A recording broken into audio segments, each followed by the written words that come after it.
Good morning, children. Let us continue with the class. Dispersal of seeds. Plants produce a large number of seeds. Already I have explained it to you in the previous class. Have you ever thought what would happen if these seeds grow close to each other? They will not get enough air, water and warmth needed for their growth. So if they all join together and start growing, what happens? They will not get the sufficient food, water and other things. So food means here air, water and warmth. Warmth is nothing but the sunlight. To avoid overcrowding and the fight for air, water and warmth, nature has provided us some agents that help to scatter these seeds to distant places. So there are certain agents who carry these seeds to different places. So when the seeds are grown in different places or distant places, what happens? They can grow well because they get all these things, requirements, air, water and warmth. The scattering of seeds to different places away from the parent plant is called dispersal of seeds. So what is happening? From the parent plant, the seeds are taken to different places and they start growing. So this is what we call it as the dispersal of seeds. Then various natural agents like wind, water, animals, birds, human beings and explosion help in the dispersal of seeds. Dispersal helps the seeds to reach a place where they get enough air, water and warmth needed for their germination. So who are the agents who are carrying these seeds to different places? Wind is there. When wind blows, it will carry. When water flows, it will carry. When animals move, birds fly and human beings move. And not only that, even during the explosion time also what happens? The seeds are carried to various different places, distant places. So it gets all the requirements and they start growing into new plants. Next. Listen.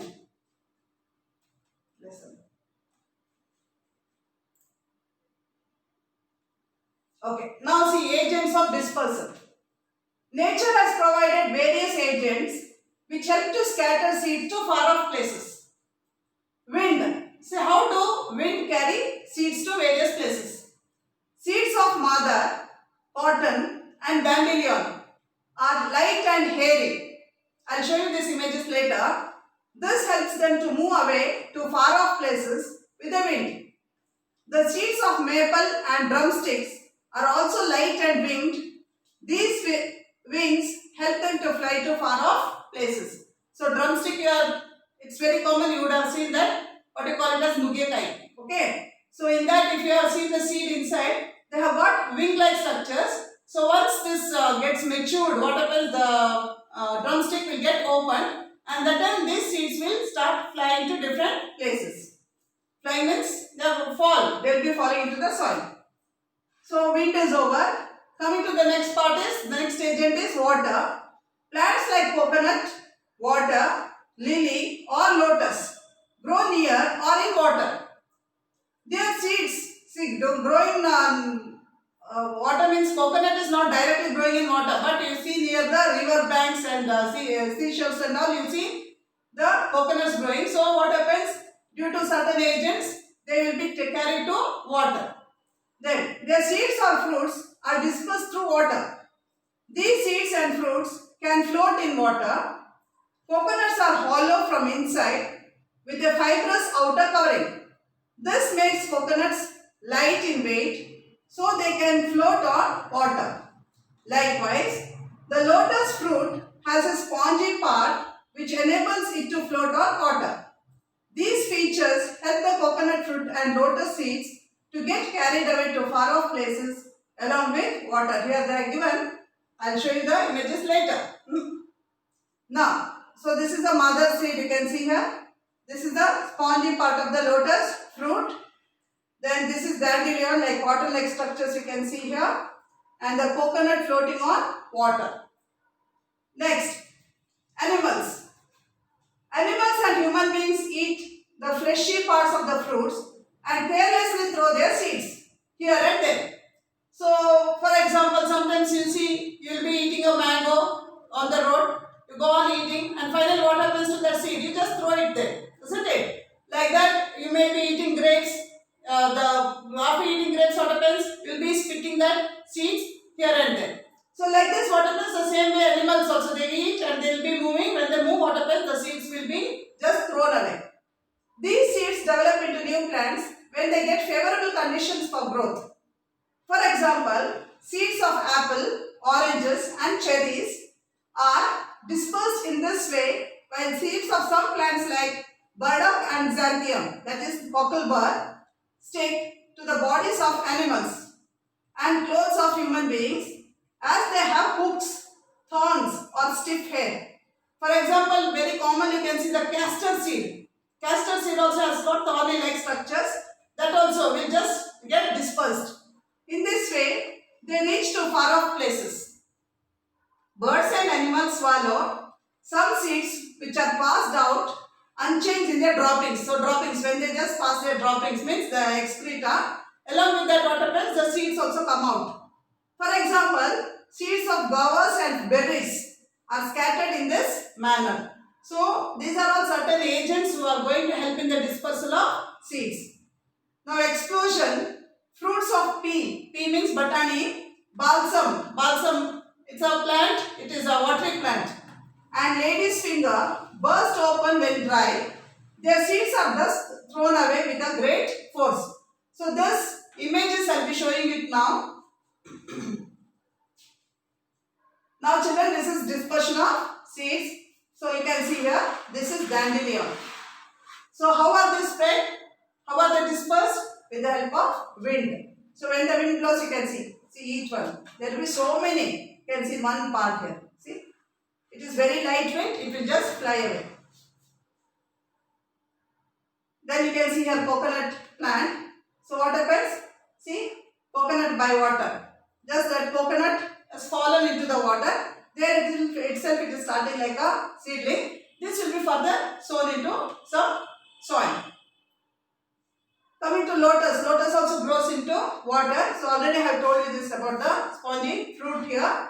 So this will help in just floating on water, and as the water flows, what happens? They will be carried to distant places. Next, seed dispersal by animal. See, birds, what are they doing? They are eating the fruits. So the seeds of that will be just thrown wherever they fly. So you can see this animal also, here mouse, what does it do? It also eats the fruits and seeds, and when it passes, what happens? The seeds will be dispersed. And so this is one more plant here, and here also you can see a bird. So it is eating that fruit, and when it flies, what happens? The seeds will be thrown. This is self-dispersal. I told you, peas. Peas means botany. What happens? Once this is fully grown, fully it is matured, what happens? It will cut open. See, the pod, the seed pod is getting opened, and then what happens? The seeds will get dispersed. So this is called as the self-dispersal. Now, this is for reproduction part. Okay. So this much is about the dispersal of seeds. Now let us go for the reproduction. Reproduction from spores. Plants like ferns, mosses, mushrooms and molds reproduce through spores.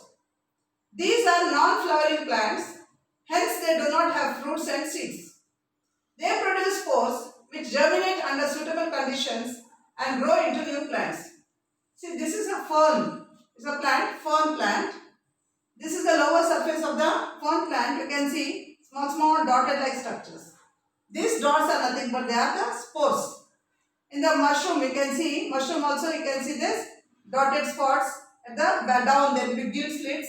Inside also there will be spores, the formation of spores. During favorable conditions, what happens? They just open and then the spores will fall, and these spores will start germinating into new plants during suitable conditions.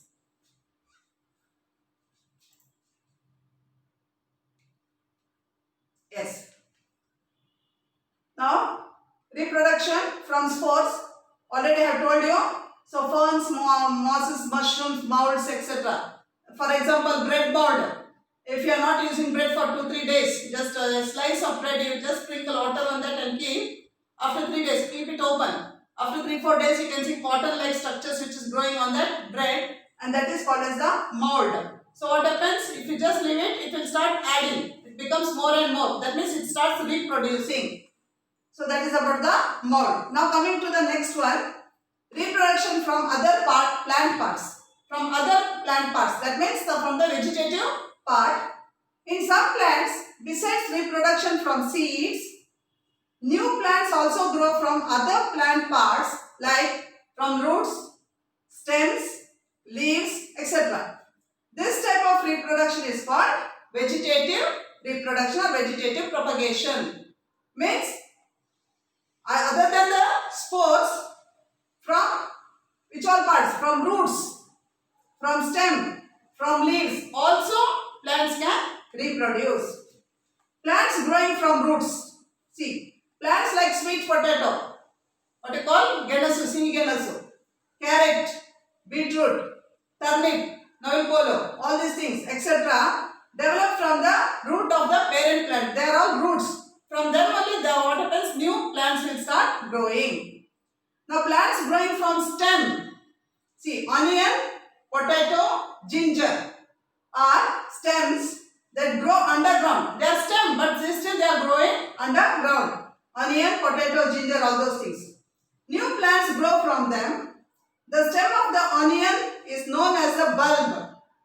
A potato has buds called eyes. If you keep the potato, alugade, what you say, if you keep it for many days at home, you see small buds will start growing on them. So this buds only help in growth of new plant. See, any part of potato that has eyes on it can grow into a new plant. Eyes means like bud form. Next, sometimes new plants can also be grown from the stem cutting of the parent plant. For example, new plants can be grown from the stem cuttings of rose, sugarcane and hibiscus. Hibiscus, you know, dasavada. So, from rose, sugarcane and hibiscus, what happens? If you just cut the stem and put it into the soil, what happens? They start growing into new plant. So, that is about plants growing from stems. Now, coming to plants growing from leaves.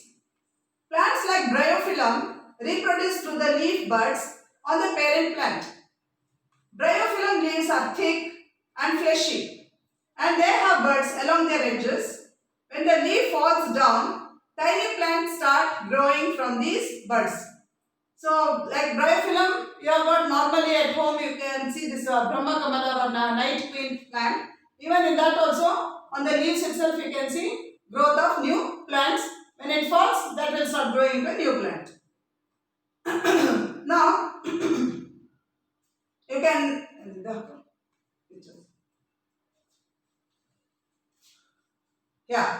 this is due to spore formation. You can see inside here, in the gill slits, what happens? Spores are there. These spores during favorable conditions will fall and then they start growing into new mushroom. This is a mushroom plant. This is a fern plant. On the fern leaves, you can see the spores. So again, they also, when they fall in the soil, what happens? They start growing into a new plant. So this already I told you about the onion. See here, this is about the potato. So what happens? Potatoes, you see the eyes growing here. And this, when you just put it into the soil, but they have this potato itself is grown under the soil, they start growing into new plant. This is the rose plant. Just cutting the stem, you are sowing it. What happens? That will start growing into new plant. And this is